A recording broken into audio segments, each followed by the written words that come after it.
नमस्कार मित्रों, कथा निधि चैनल पर आपका बहुत बहुत स्वागत है। हमारी आज की कहानी उषा किरण खान जी की लिखी हुई कहानी है। उषा किरण खान आज की प्रतिष्ठित लेखिका हैं। कहानी का नाम है अम्मा मेरे भैया को भेजोरी कि सावन आया। उषा किरण खान अपनी कहानियों में गांव और महानगर में बसी स्त्रियों की भूख की, सम्मान की, अस्मिता की, तनी हुई गर्दन वाली स्त्रियों की कहानियां कहती हैं। उनके सारे पात्र यथार्थ से उपजे होते हैं। कथाओं में ग्रामीण वातावरण की सृष्टि उनकी काल्पनिक नहीं है, बल्कि जैसी है वैसी ही उन्होंने रखी हुई है। आत्मवंचना के इस युग में कई अच्छे भले शिक्षित युवक आतंकवाद की राह में फंसा दिए जाते हैं। अम्मा मेरे भैया को भेजो, ऐसी ही कहानी है। तो चलिए कहानी शुरू करते हैं। अम्मा मेरे भैया को भेजो री। सब कुछ नॉर्मल है, नॉर्मल डिलीवरी के आसार है। जाइए, जरा सावधान रहिएगा। जैसे ही पेन शुरू हो तुरंत पहुंच जाइएगा। पहली दफा एहतियात बरतनी चाहिए। अपने मरीज को हिदायत देती डॉक्टर रजिया अचानक चौंक गई। स्वागत कक्ष में मरीजों के मनोरंजन के लिए रखे गए टीवी से जो आवाज कानों में पड़ रही थी, वह उसकी अम्मा की लरचती हुई आवाज से बिल्कुल मेल खाती है। उसने ध्यान से सुनने की कोशिश की। एक उम्रदराज स्त्री की बेबस आवाज। मुझे कुछ नहीं पता। मेरी एक बिटिया बंबई में रहे है, बहुत बड़ी डॉक्टर है वहां। ओका आदमी का दवाई का व्यापार है। बेटा एक ठो बंबई में है, दूसरा यह था। अब कहाँ है अम्मा? रिपोर्टर की आवाज थी। कहीं गया है बाबू। अब हम बुढ़िया को हरदम कुछ बतावे, हम याद रखे तब ना। बिसरा गया। अम्मा, आपका बेटा संगीन अपराध में पकड़ा गया है। आप नहीं जानती कि वह क्या करता है, कहाँ जाता है? नहीं रे बाबू, नहीं जानती मैं। उसे कड़ी से कड़ी सजा मिलनी है, पता है आपको? उसने एक बड़ी आबादी को नेस्तनाबूद करने की कोशिश की है। अगर अपराधी है तो सजा तो मिलेगी, नहीं है तो। रजिया का संपूर्ण शरीर सुनते सुनते कांपने लगा। आवाज हो न हो उसकी अम्मा की है। उसने कुर्सी के हत्थे पर रखे अपने हाथ झूल जाने दिए, मरीजों को दूसरी पाली में आने की हिदायत दी और पर्दे खींच लिए। अपना छोटा सा क्लिनिक बंद कर कांपते कदमों से गाड़ी तक आई। घर नजदीक ही था, फिर भी कांपते हाथों को सायास काबू करती गाड़ी चला रही थी। मन ही मन सोच रही थी, उस माँ की आवाज इसकी माँ से मिलती थी। उसके कुनबे की तफसील इसकी फैमिली प्रोफाइल की मानिंद है, पर जरूरी तो है नहीं कि इसकी अम्मा ही हो। घर का दरवाजा खोलकर रजिया अंदर आई। बच्चे स्कूल से आए नहीं थे, शादाब शहर में नहीं थे। रजिया ने जग से ढालकर पानी पिया। खाने की तबीयत नहीं थी।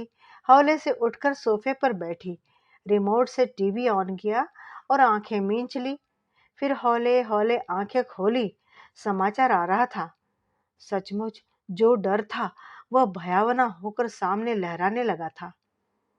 उत्तर बिहार के धुर कोसी क्षेत्र की डॉक्टर रजिया, खाते पीते किसान की इकलौती बिटिया, पढ़ने में जहीन, क्वार कार्तिक की छुट्टियों में घर जाती तो उस वाकये को याद कर अब भी सहेलियों संग हंस हंस कर लोटपोट हो जाती। चांदनी रात में कांस के फूल बड़े मनोहारी लगते थे। एक दिन लड़कियों ने देखा, एक लंबी आकृति इधर से उधर डोल रही है। देख रजिया, भूत! गुलाब चिल्लाई थी। सभी चौकन्नी हो गई। आधी रात तक सभी की नजरें जमी रही। नींद के साए पड़े, पलकें मूंदी तो सपने में भी भूत दिखने लगे थे। सुबह होते ही छोकरियां भागी सीमा की ओर। वहां देखा, लंबे मनीजरे की डाल पर एक फटी चिथड़ी सी कमीज झूल रही थी। रात के डर का यही सार था। काश आज भी वही हो। आंखें मीचे मीचे सोचा रजिया ने। समाचार में जो नाम था वो उसी के भाई का था, अजीज शेख। कोई और भी अजीज शेख हो सकता है, या खुदा। तस्वीर सामने की। लगा सिर पर नाव रोकने वाला लोहे का झग्गड़ गिर गया है। बड़े भाई की तस्वीर ही तो है। संवाददाता क्या कह रहा है वह बिल्कुल सुन नहीं रही है। नीचे लिखी इबारत पढ़ रही है उसकी आंखें। उत्तर बिहार की नेपाल सीमा से अजीज शेख नामक कुख्यात आतंकवादी पकड़ा गया। बरसात के दिनों में नदी नाले तो सूखे क्षेत्रों में भी भर जाते हैं। रजिया के इलाके उत्ताल समंदर में तब्दील हो जाते हैं। कहाँ नदी है, कहाँ खेत, पता नहीं चलता।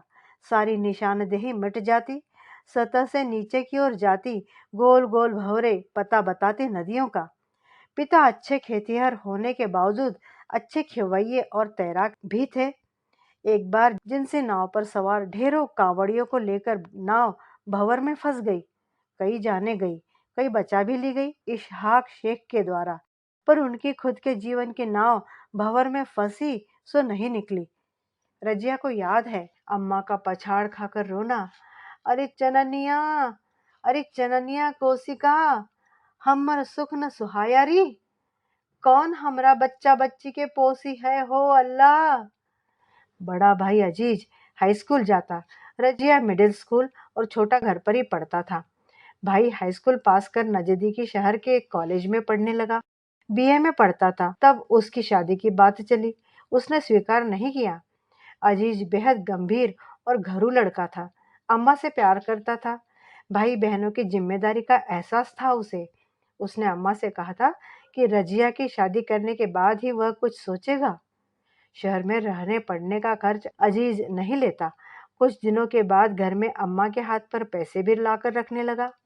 उसकी कमाई की वजह थी गांव की लड़की डॉक्टर पन्ना वर्मा। डॉक्टर पन्ना वर्मा शहर की नामी गिरामी डॉक्टर थी। अजीज के अब्बा की पन्ना के पिता खासी इज्जत करते थे। कॉलेज में दाखिला लेने जब अजीज पन्ना के पिता से मिलने गए तब उन्होंने उसे अपनी डॉक्टर बेटी से मिलने की सलाह दी। एक पत्र भी दे दिया। पन्ना ने अपने क्वार्टर के आउट हाउस में उसके रहने का इंतजाम कर दिया। साथ ही कहा कि उसके खासगी अस्पताल में मुंशी की जगह 2-4 घंटे सुबह शाम बैठ जाया करे। उसके एवज में प्रत्येक माह निश्चित आमदनी हो जाती। रजिया ने मैट्रिक की परीक्षा बहुत अच्छे नंबर लेकर पास की थी। अजीज अब उसकी शादी करना चाहता था, लेकिन डॉक्टर पन्ना की सलाह पर कॉलेज लाकर आईएससी में दाखिला दिलवा दिया। रहने को भाई का कमरा था ही, बाद में हॉस्टल में व्यवस्था हो गई। डॉक्टर पन्ना ने अजीज को समझाया था, रजिया बड़ी जहीन लड़की है, पढ़ने दो उसे, कौन जाने मेरी तरह वह भी डॉक्टर बन जाए। शादी की जल्दी क्या है, गांव के लोग हैं, उंगली उठती है। अजीज बोला था, मैं भी तो तुम्हारी गांव की ही हूँ, मेरे ऊपर भी उंगली उठी थी। डॉक्टर बन गई तो शादी भी हो गई, अब तो कोई कुछ नहीं बोलता। अजीज मान गया था। रजिया ने अपने आप को साबित किया। वह सचमुच मेडिकल में चुन ली गई। छोटा मुन्ना शेख मुन्ना ही रहा। ठीक से पढ़ लिख न सका। मैट्रिक पास करना उन दिनों आसान था, सो कर गया। अम्मा की सेवा में रहता। रजिया की मेडिकल की पढ़ाई के बहाने अजीज बड़े शहर में नौकरी करने चला गया। थोड़े ही दिनों बाद वह इसके खर्चे भी निकालने लगा, साथ ही अम्मा और मुन्ना की मदद भी करने लगा। मेडिकल पास करते न करते रजिया की रुई के सबसे बड़े व्यापारी के बेटे शादाब से दोस्ती हो गई। शादाब उसके एक सहपाठी का दोस्त था। दोस्ती कब प्यार में बदल गई पता न चला। रजिया ने जब यह खबर अम्मा को बताई, सुनकर अम्मा अवाक रह गई। मुन्नी, वो अंसारी भाई है, तेरा भैया न मानेगा। कई अच्छे घरों के शेख लड़कों के रिश्ते आए हैं, उसने दुखी होकर कहा था। कहने सुनने से क्या होता है, रजिया न मानी। अजीज ने कहा, उससे कहो मेरी नजरों से दूर चली जाए। नाक कटवा दी हमारी, देखूंगा तो मैं उसे काट डालूंगा। रजिया जानती थी कि भाई उसे अपनी जान से बढ़कर प्यार करता है।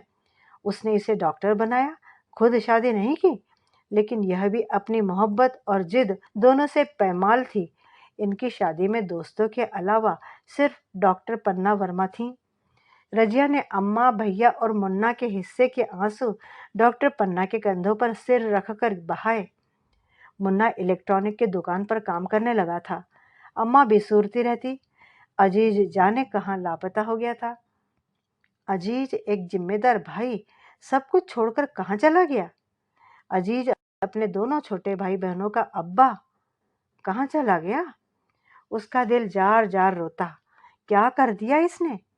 मुन्ना शेख दुल्ला बना, एक उदास सा दुल्ला। अम्मा के लिए बहू लाना थी, सो रिश्ते की एक गरीब लड़की को ब्याह लाया। शादाब अपने भनोई के साथ मिलकर मुंबई में बिजनेस करने आ गए। पीछे से डॉक्टर रजिया भी आ गई। डॉक्टरी चल निकली। पिछली बार जब ससुराल जाना हुआ तब पन्ना के साथ मायके भी पहुंच गई रजिया। अम्मा ने बाहों में भर लिया। तू तो ऐसी गई जैसे जान की। काहेरी, अम्मा नहीं याद आई? ऐसा मत कह, मैं कहाँ चैन से थी अम्मा।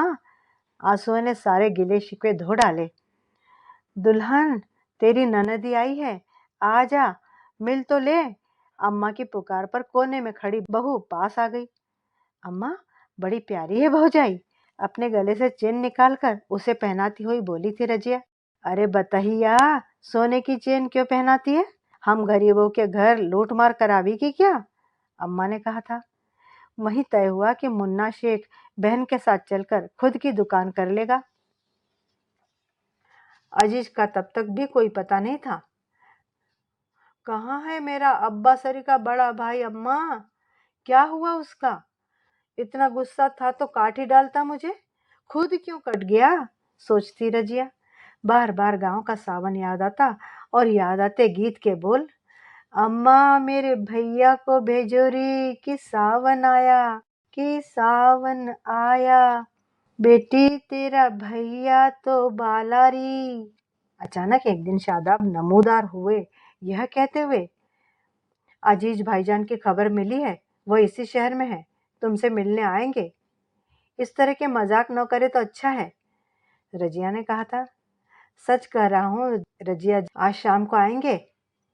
रजिया हैरान थी। सचमुच अजीज आए और बड़े प्यार से मिले, ऐसे कि कभी जैसे कोई गिले शिकवे ही न हो। रजिया ने कहा, भाई मुन्ना भी यही है, मिल लेना। तुम हो कहाँ आजकल?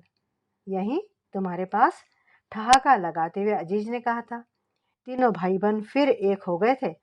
गांव चलेंगे, दुल्ला भाई, बच्चे और हम सब। अब के गांव में मछली पकड़ेंगे, भून कर खाएंगे मड़ुए की रोटी से। बहुत दिन हो गए। मैथिली स्वाद वाला इंसान बोल रहा था। जाने की तारीख पक्की हो गई थी। अजीज से मिलने को अम्मा बड़ी तड़प रही थी। बेटुआ, तेरे अब्बा के जाने के बाद तू ही तो सिर का सोना सिंदूर है मेरे, कहाँ खो गया? नर्सिंग होम से आकर रजिया खरीदारी में जुट जाती। मुन्ने की बीवी के लिए हरे रंग की चूनर, चूड़ी, अम्मा के लिए सादी साड़ी, बच्चे के लिए तमाम सामान। बाजार में खरीदारी करती औरतों को देखकर उसका जी भी बौरा जाता। बड़ी कठजुनी के पेड़ पर लगा पटरा रखा झूला भी याद आ जाता। कजरी याद आती। कैसे खेले जैबे सावन में कजरिया, बदरिया घिर अले सखिया। टीवी के हर चैनल पर बम हादसे की कलेजा चीरने वाली आवाज थी। डॉक्टर के नाते वह भी दौड़ी थी, कईयों का इलाज कर रही थी। उसकी भी एक मरीज मारी गई थी। उसका गांव जाने का उत्साह कुछ कम हो गया था। मुन्ना का फोन आया था। भाई कहाँ है? उसने कहा, पता नहीं। उसकी तस्वीर सभी चैनलों पर दिख रही है। अम्मा की लरसती आवाज गूंज रही है। रजिया एक बार और चौंक गई। मुन्ना शेख थाने लाया गया। अब की बारी है शादाब की और फिर खुद रजिया की। नजदीकी रिश्तेदार जो हैं, उसे सचमुच शक हो रहा है। कहाँ थे भाईजान इतने अरसे? नम माटी की महक की कसम लेती है रजिया। भाई मिलेंगे तो पूछूंगी, कितनों के सावन को जलाकर राख कर डाला हर दिल अजीज शेख। कांवड़ियों को बचाने में डूब जाने वाले इशहाक शेख का जाया तू ही है ना? मित्रों, कैसी लगी कहानी आपको? एक अच्छे भले शिक्षित युवक की आतंकवाद की राह में फंसा दिए जाने की कहानी आज के युगों की ही कहानी है, जहां भोले भाले युवकों को आतंकवाद में फंसा दिया जाता है और वे अपने परिवार से हमेशा के लिए कट कर रह जाते हैं। पता नहीं अजीज को क्या सजा हो, उसके भाई बहन और अम्मा उससे मिलने के लिए तड़पते ही रह जाए। मित्रों, कहानी अगर अच्छी लगी हो तो एक लाइक जरूर कीजिएगा। कहानी के बारे में अपनी राय भी कमेंट बॉक्स में जरूर लिखिएगा। चैनल पे नए हैं तो चैनल को सब्सक्राइब भी जरूर कर लीजिएगा। आपकी एक कमेंट और एक लाइक हमें नई नई कहानियां ढूंढकर पढ़ने के लिए प्रोत्साहित करता है। इस बात का भी जरूर ध्यान रखिएगा। जल्दी ही मिलती हूँ एक और अच्छी सी कहानी के साथ। तब तक विदा। आपका दिन शुभ हो।